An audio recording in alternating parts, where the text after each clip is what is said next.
There's no intro for this one, I just want to cut straight to the chase. Now, I want to discuss the nature of the supermax cannons and the velocities involved, which obviously allow us to figure out the energy involved for a fired round. Now, we've got the consistent 3,000 ton projectile, but that's pretty much where the consistency ends. In fact, in various books and media for Halo, there's been different quoted velocities for the supermax. Now, I want to get to the base of exactly what this discrepancy is and put forward my best guess at what it actually is until we receive further information. See, the issue that I'm having is that even in one of the most recent books that's been released, The Shadows of Reach, it was quoted that the max fire around at 25% the speed of light. But that's not consistent with what's been said before. In previous media, specifically the book The Fall of Reach, we received the information of 0.4 the speed of light, which is basically meaning that it's 0.4 of a tenth of the speed of light, or 0.04% the speed of light, rather than 0.4 the speed of light, equating to 40% the speed of light.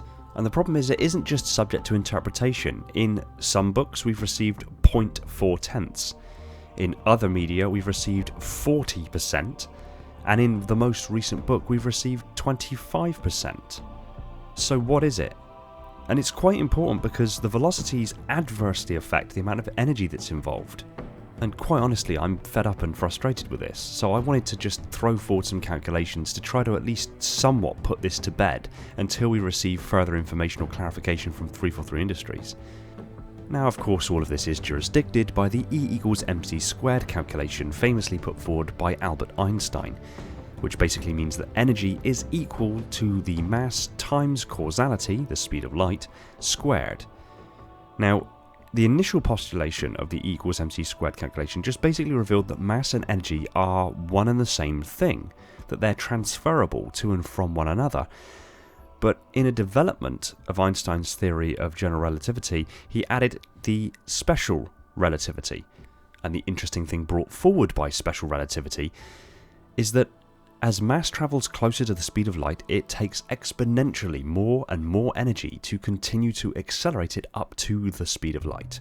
Eventually, for any mass to actually reach the speed of light, it takes infinite energy, which fundamentally undermines everything we know about the physics of reality and the universe in which we live.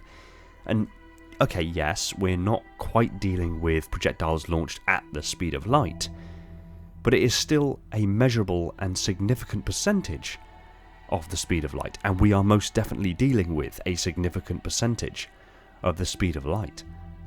And since Mach rounds achieve all of their energy for acceleration in the barrel of the weapon, you need impossible levels of energy that would either destroy both the projectile and the weapon it is fired from, assuming you could direct all of that energy you needed to achieve it into such a small space at any given time, or quite simply, it just simply defies physics. And of course, unlike missiles or rockets, for example, which can in theory undergo a constant and gradual acceleration up to a very high velocity due to their continuous thrust generated by the rocket engine, for example, Mach rounds aren't fired in that way. They're magnetically accelerated, and once they clear the barrel, they're on their own. They are not powered past the muzzle of the barrel, which means all of their energy has to happen inside of the weapon. So, let's just quickly look at some sheer numbers here. Now, the speed of light is a shade under 300 million meters per second. That's the speed of light, or rather the speed of causality. The universal constant, that's why it's c. E=mc². And this basically means that a single photon of light will travel 7.5 times around the Earth in a single second. Yet, due to the immense distances in between the Sun and the Earth, it actually takes about 8 minutes and 20 seconds for a photon of light to leave the surface of the Sun and arrive here on Earth. But I digress. So, I want you to bear in mind a figure for me, and I'll put it in the top right of the screen for the rest of this video. approximately 58 kilowatts per person per day of energy is consumed here on Earth, which is around about 446,600,000 megawatts of energy per day. So we'll just leave that figure at the top right. Now, bear in mind that the projectile we're dealing with doesn't change here. It's a 3,000 ton projectile. Now, if we go with the figure that I believe is most accurate and closest to what I think it should be, we're looking at a 0.04% the speed of light, or the 4/10ths the speed of light, which means that the 3,000 ton projectile is fired at 11,991,698 meters per second, or basically 12,000 kilometers per second. Now that means that the energy required to make that happen is 215,960,429,994 megajoules. That's megajoules. Okay? When you convert megajoules to megawatts, you're looking at 59,989,008 megawatts, which basically translates to a seventh of the daily global energy consumption, or approximately how much energy the entire world consumes in about 3.5 hours. Now, let's just weigh that up against the other figures that we are frequently given. So in the shadows of reach, we're given 25% the speed of light. Now that's something that you've got to bear in mind, is obviously we're now talking about, we're getting our way towards at least relativistic speeds. So we need to use a relativistic kinetic energy calculator to figure out the energies involved here, because there is a measurable effect. So our 3,000 ton projectile fired at 25% the speed of light, that's quarter of the speed of light, would require 8,542,553,544,184 megajoules. That's a big number. Converted to megawatts, that's a little over 2,456,000,000 megawatts, or basically all of the energy consumed here on Earth over a 5-day period.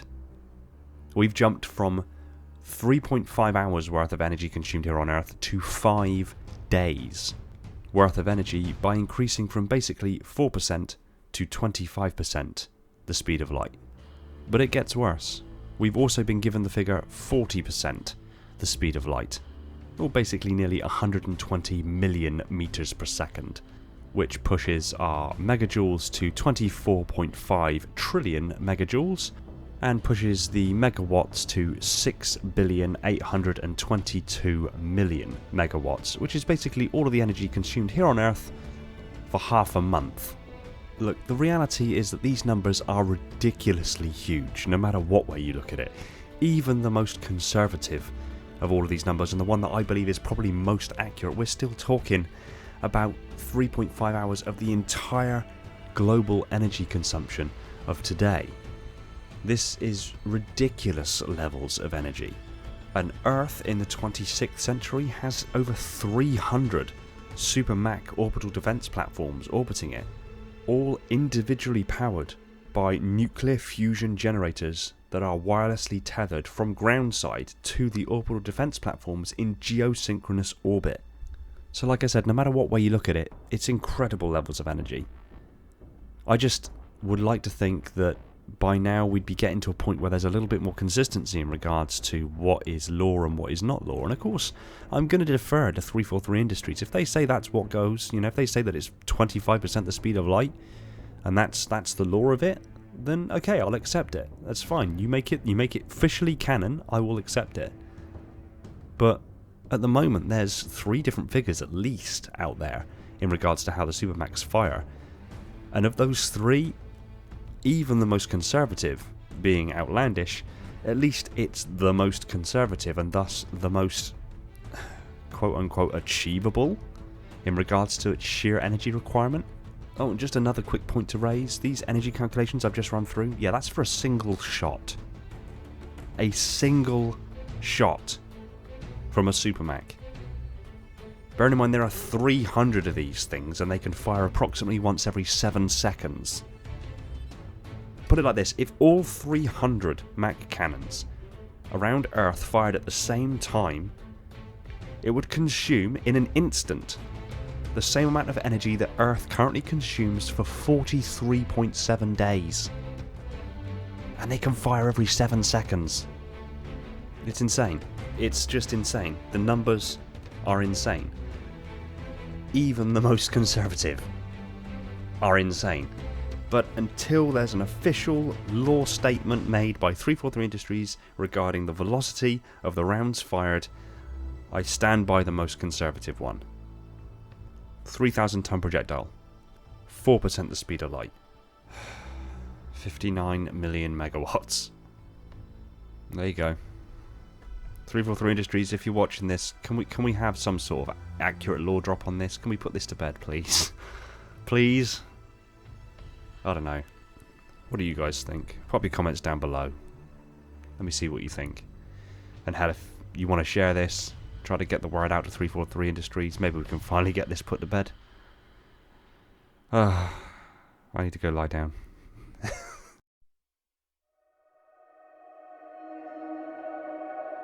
Thanks for watching, commenting, liking and subscribing. I just want to give a quick shout out to my patrons and YouTube members: Spartan10148, my Metarch, Dylan, Falcon X003, Kenwood, Irrefutable Justice, Leon, Neek and Ramiz, my monitors, Alvin, Andrew, Brand, Brian, Cameron, Chris, Darian, Devon, Flaming Halo, Greenblood, Kyle, Legions Lost, Michael, Prophet Bear, Spartan and Wolf, my sub-monitors, my fleet of Strato Sentinels, my diligent enforcers, and all the other awesome people that have jumped aboard to support the channel over at Patreon. Another shout out to Todd Morrison, my Transcendent YouTube member. And just one quick reminder to support us on all major social media channels, including Discord. Much love from 00. Take it easy everyone, and find peace in the domain.